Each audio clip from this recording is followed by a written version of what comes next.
All right, perfect one. Regina, on the front page of this town newspaper here, we have poll. Ruto keeps lead as Raila reduces gap. That is also on the front page of this town newspaper. All right, Ruto keeps lead as Raila reduces gap. It says that new survey shows ODM boss has overtaken DP in Western and Coast. Survey shows ODM boss has overtaken DP in Western and Coast region. And if elections were held today, the deputy president, according to the Star newspaper, would get 46.1%, followed by Raila Odinga 35.1%, Musalia Mudavadi 2.4%, and Honorable Kalonzo Musyoka would get 1.4%. So Radio Africa says that they will publish monthly polls ahead of August general election. And on to the second page very quickly. 10 Kenya Power managers held over last week blackout. They include the general manager in charge of network and are expected in court today for miscellaneous applications. They are summoned to the Directorate of Criminal Investigations. There you have it. Headquarters today on Kiambu Road, where there will be questions, where there were questions and later driven to the Muthaiga police cells ahead of arraignment. Quickly to looming purge as Uhuru Raila men to axe Ruto allies from powerful House teams. It's now said that National Assembly Majority Leader Amos Kimunya on Tuesday confirmed that the plan has the hallmark of cutting the DP down to size in Parliament, and they're pointing to the President's hand in the looming changes. The Kipipiri MP said that whipping and the whipping of members is also linked to the support of the party leaders' agenda. So what we are expecting in Parliament in the coming days, Ruto keeps lead, thereabout you have it. And finally, Wanjigi arrested after long siege over fraud allegations. Wanjigi was holed up in his office bunker as a team of detectives from the Directorate of Criminal Investigations and sought to have him accompany them to their offices to record a statement. Now, as they stood outside seeking to get into Kwacha House compound, Wanjigi, who was then in the compound of his son and a group of his campaign team, escaped to a bunker. He was taken to a police custody and he will be arraigned today. Steph. Okay, with me here is the Daily Nation. Just to take a quick look at the front page, we have Uhuru cracks the whip. Well, in a fresh purge against MPs allied to Deputy President William Ruto, Jubilee plots removal of 5 leaders of parliamentary committees whose loyalty reportedly shifted away from the party and the president. The full story is on page 5. You can take a look at that. Another story making headline is that BBI fight back as Supreme Court hearing starts. The government yesterday defended the legality of the constitutional changes proposed in the BBI. This came as the Supreme Court began hearing the BBI appeals. A day, 2 lawyers walked out after they were stopped from addressing the judges. Also, the mystery of bodies dumped in River Yala.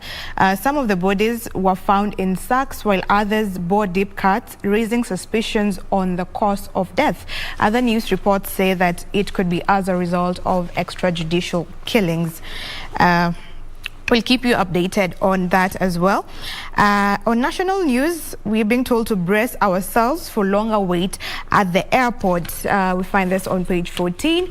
The Kenya Airports Authority has told travelers using Jomo Kenyatta International Airport to, expect longer processing times and passenger queues than before, as the state labs are established at the airports due to the rising fake COVID test results. So in case you're planning to travel out the country, remember to get at the airports very early. This is 3 hours earlier. Also, on the front page, the NAT 6 members, the NAT union 6 targets 1,500 members in its recruitment drive that will be starting tomorrow. We'll be sampling more of this later on. Doreen, to you. Okay, let's start with that story on what is happening at Kenya Power, and I believe that perhaps this story has actually made its way on the various dailies that we have, simply because there's new happenings in respect to that. That is the blackout that happened last week, and this is just the senior officials. The general manager of the network, that is Rafael Ndolo, was yesterday arrested, and this is because of suspicion of negligence and sabotaging the electricity supply that affected most part of the country. So that is the latest when it comes to that story of Kenya Power. Away from that, COVID cases on the decline as positivity rate shoots down. And this is the past 3 days where the country has recorded an average of 7% COVID-19 positivity rate in the last 3 days, signaling a decline in the infections when it comes to COVID-19. But still, in a way, does not mean that for those that have not yet been vaccinated, that need not to get vaccinated, still get the vaccine if you have not. And obviously, again, talked about the BBI case, which enters day 2 today. Tomorrow will be day 3. And the major points of contention revolve around the question or whether the president can initiate constitutional changes through the popular initiative, question on the IEBC quorum issue, and whether certain provisions of the Supreme Law are protected for amendment. This just comes after the High Court had declared this process unconstitutional. That is in May 14th, and then in August of last year, the Court of Appeal upheld that, and this is why the proponents of the BBI moved to the Supreme Court. This is again why it's going to take a 3-day process to see how the entire issue will actually turn out. That is in respect to the BBI. And also there's a latest report which just shows that 79 women were raped in 2017 poll. This is actually during the repeat of that election, and this particular report shows, or the findings show, that many of the perpetrators were police officers or men in police uniform. And again, this report just comes during this year's general election, just trying to show that it's very important to protect, most especially those women in vulnerable areas, when it comes to anytime during elections, and sometimes some of these issues might come up. That's why this report is coming up, just for the purpose of protecting most of these women, like I mentioned, in most of those vulnerable areas.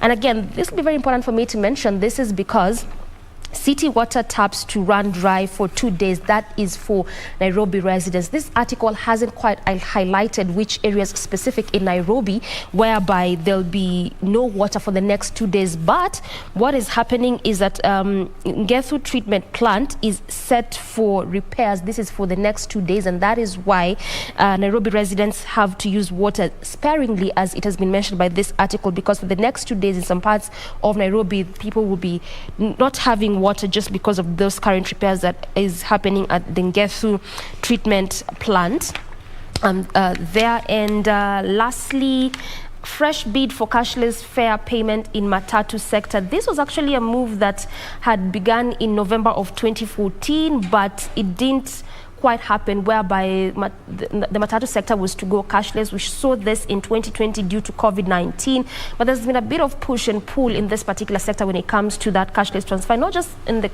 issue of cash or cashless, but anytime there's a new move to try and implement anything in the Matatu sector, there's been a bit of push and pull, just like when you look at the terminus, the Green Park, one that's supposed to be set at Fig Tree. And this is why this article is just highlighting that all these moves that had been set to just sort of like wipe and bring reforms to the Matatu sector, they are going to ensure that actually they adhere to that. So this is actually supposed to begin. They haven't also quite put a specific time to it, but it's set to begin, whereby the Matatu sector is expected to go cashless. Regina.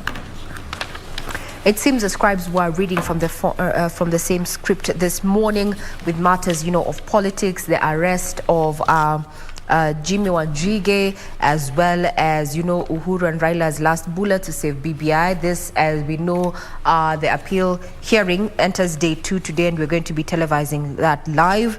And also the horror of dumped bodies in River Yala. These are just the same stories that have found themselves in the various dailies that we have with us. And now on to human interest, as we come to a close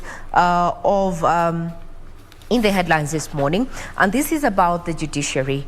And this, it is mandated to dispense justice. Now, from a conference that had been held in Mombasa yesterday, CJ, the Chief Justice, Martha Koome, has warned that judges will no longer adjourn cases that are set for hearing. Now, quote unquote, this is what she said. Judges will no longer adopt the adjournment policy once a matter has a fixed date for hearing, because our biggest enemy in the judiciary has been our failure to serve the people diligently. This must be some welcome news to those who have been seeking justice, and it has been often delayed. We hope that this is going to usher a new era of justice that is dispensed in good time, because what they say is that justice delayed actually is justice denied. That's put a cap on matters in the headlines. Remember, further details are available on our website, that is www.kbc.co.ke. and thank you for all who have been tuned in, as well as those who have been streaming on our social media platforms, that is Facebook as well as YouTube. We call it a day in as far as in the headlines is concerned, as well as news.